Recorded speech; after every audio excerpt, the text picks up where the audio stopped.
Baru selesai dengan Hamas, Israel kini bombardir Suriah. Sadis.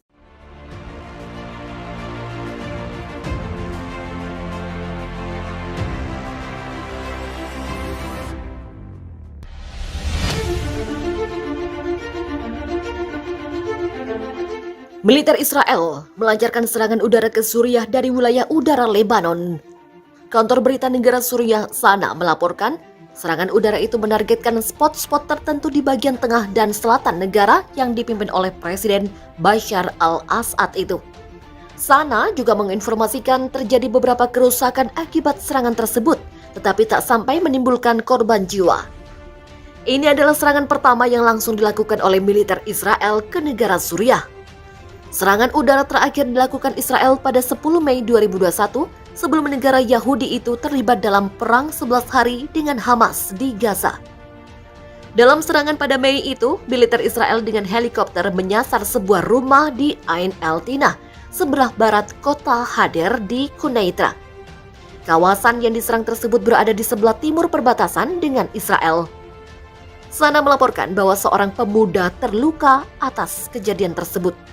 Suriah juga sebenarnya menerima serangan Israel usai perang 11 hari berlangsung. Sebuah pos terluar Suriah yang dibangun di dataran tinggi Golan dibombardir dengan serangan artileri pada 1 Juni lalu. Pos tersebut yang didirikan di wilayah Israel di sebelah barat garis Alfa di dataran tinggi Golan. Dilansir dari Channel 13, Israel mengklaim bahwa pos terluar seperti itu kerap digunakan para pejuang Hizbullah dan milisi pro-Iran. Hamas menggunakan teknologi untuk mengganggu sistem pertahanan rudal Iron Dome yang dijalankan dari gedung yang sama yang digunakan sebagai kantor Associated Press atau AP di jalur Gaza.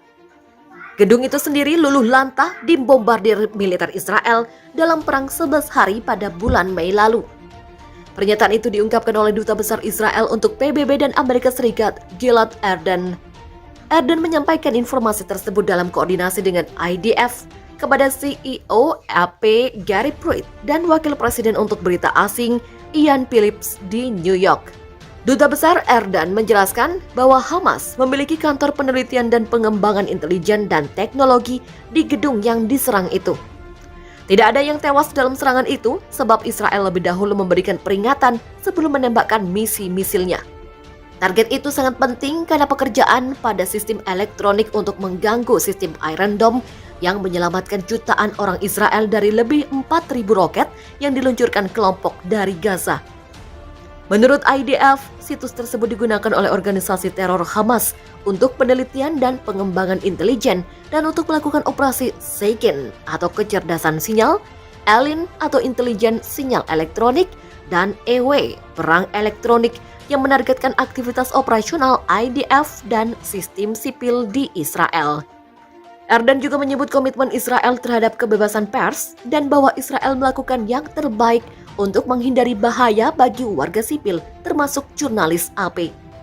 Duta Besar juga mengatakan Israel akan membantu membangun kembali kantor AP dan memastikan mereka akan dapat membawa peralatan ke Gaza.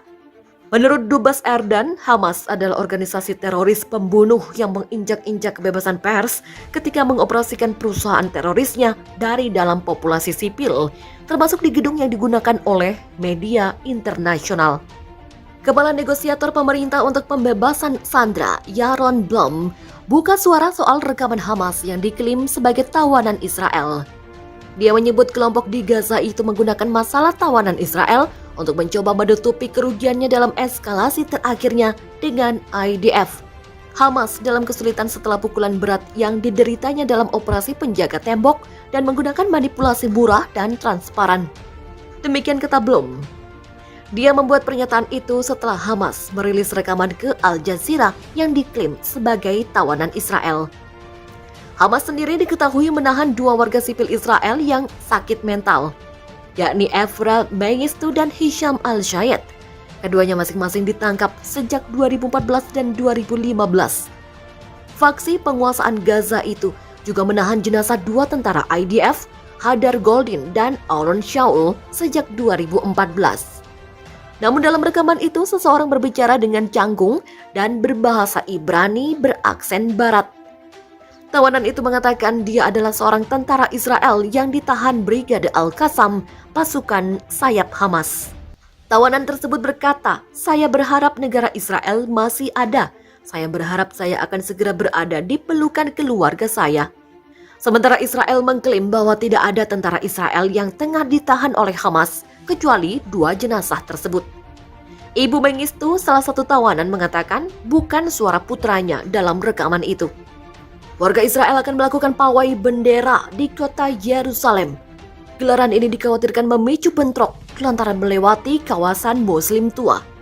Dilansir dari laman berita Ynet, Kepala Polisi Kobi Chapta mengajukan beberapa alternatif rute pawai kepada Perdana Menteri Benjamin Netanyahu. Rute-rute tersebut menjauh dari daerah-daerah yang dapat menyebabkan gesekan antara Yahudi nasionalis dan penduduk Palestina di Yerusalem. Sumber dari kepolisian mengatakan kepada Channel 12, pawai tidak melewati gerbang Damaskus dan kawasan Muslim. Sebelumnya, dalam pengumuman resmi pada Senin, polisi Yerusalem membantah bahwa mereka telah membatalkan pawai. Institusi keamanan itu mengatakan bahwa tanggal dan rute pawai harus disetujui oleh penegak hukum dan otoritas politik terkait. Pawai dengan ribuan warga Yahudi yang mengibarkan bendera Israel itu sedianya diselenggarakan pada 10 Mei lalu. Namun, urung dilaksanakan lantaran tembakan roket dari Hamas di Yerusalem yang memicu pertempuran sengit selama 11 hari. Pawai bendera sendiri adalah acara tahunan Yerusalem yang melibatkan ribuan orang Yahudi nasionalis. Mereka berbaris melalui bagian-bagian Yerusalem yang mayoritas Muslim menuju tembok barat untuk menandai peringatan Ibrani dari sisi timur kota yang direbut oleh Israel selama Perang 6 Hari tahun 1967.